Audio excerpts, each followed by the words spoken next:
प्रणाम प्रभु जी। हाँ जी प्रभु जी प्रणाम। बोलिए बोलिए। प्रभु जी, हमें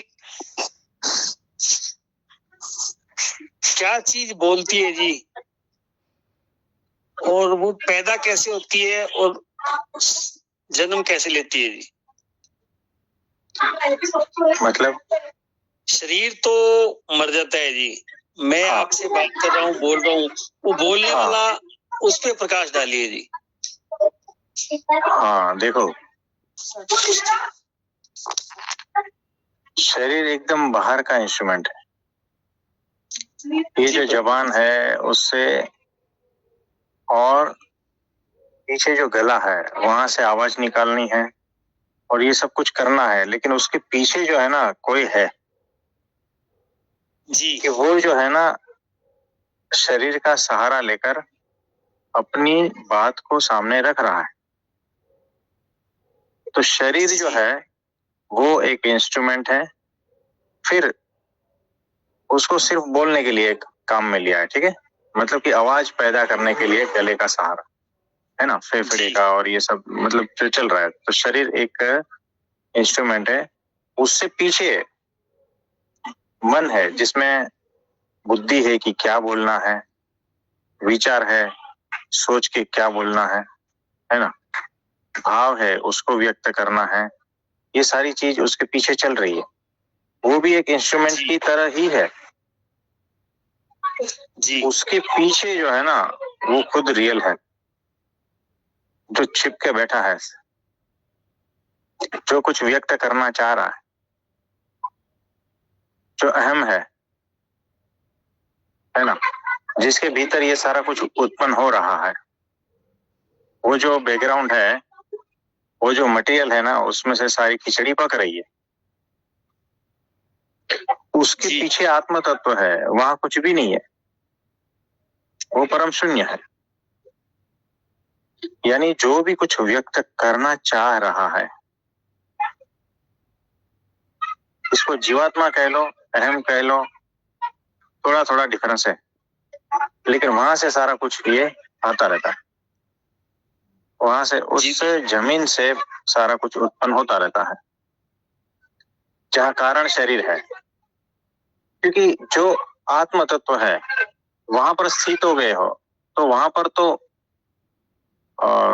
न कुछ इच्छा है न कुछ भी है, तो उसे कुछ बोलने की भी जरूरत नहीं है, न सुनने की भी जरूरत है। परम शून्य है वहां पर तो, है ना। तो जो प्यासा है ना, वो ये सारा कुछ एक्सप्रेस कर रहा है।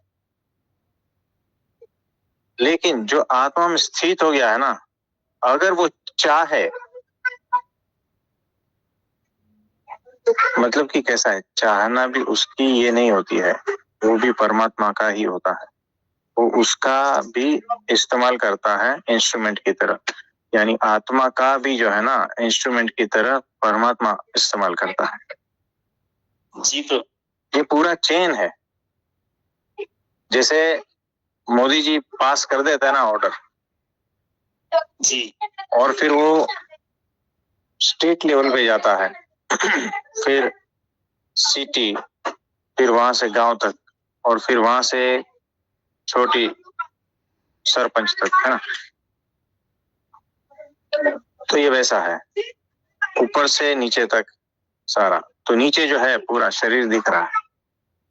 चक्रों के हिसाब से देखे तो ऊपर सहस्त्रार चक्र है, उससे भी ऊपर सब कुछ, है ना।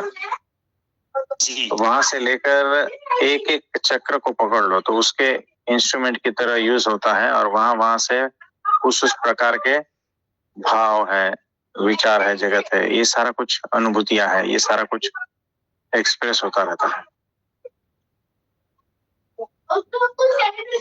तो अगर सबका मूल पकड़ने जाए ना तो परमात्मा परब्रह्म है जी। तो वो किस रूप में आ जाता है, यानी कि कौन से लेवल से वो एक्सप्रेस करता है, उसको हम अलग अलग नाम से जानते हैं। ये वैसा है। प्रभु जी, इसकी एक व्याख्या ये भी है कि ऐसा कोई रूप नहीं है जिसमें परमात्मा नहीं है। मतलब ऐसा कोई रूप या चीज नहीं है जिसमें परमात्मा नहीं है। बराबर है, वो हर रूप में है जी, हर कण में है ना। यानी देखो, वो हर रूप में है, हर कण में है। ऐसी कोई जगह नहीं है जहां पर वो नहीं है। उसकी मात्रा कम ज्यादा हो सकती है, उसका प्रकटीकरण कम ज्यादा हो सकता है ना। जी, तो सम्यक रूप से वो अक्षर ब्रह्म सत्पुरुष में है, वैसा और किसी में नहीं है।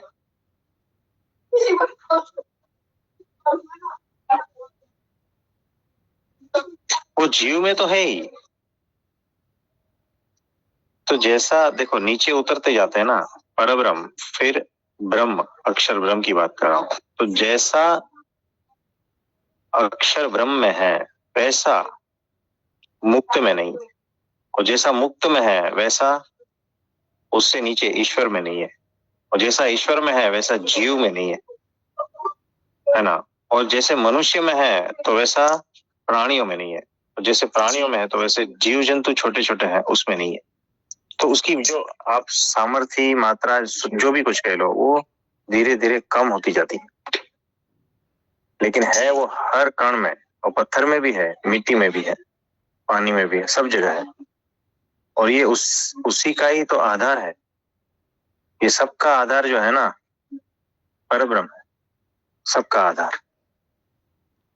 तो ऐसी कोई भी जगह नहीं है और ऐसा कोई चीज नहीं है जहां पर वो नहीं है। लेकिन वो सम्यक रूप से जो है ना, उसी में है, अक्षर ब्रह्म में।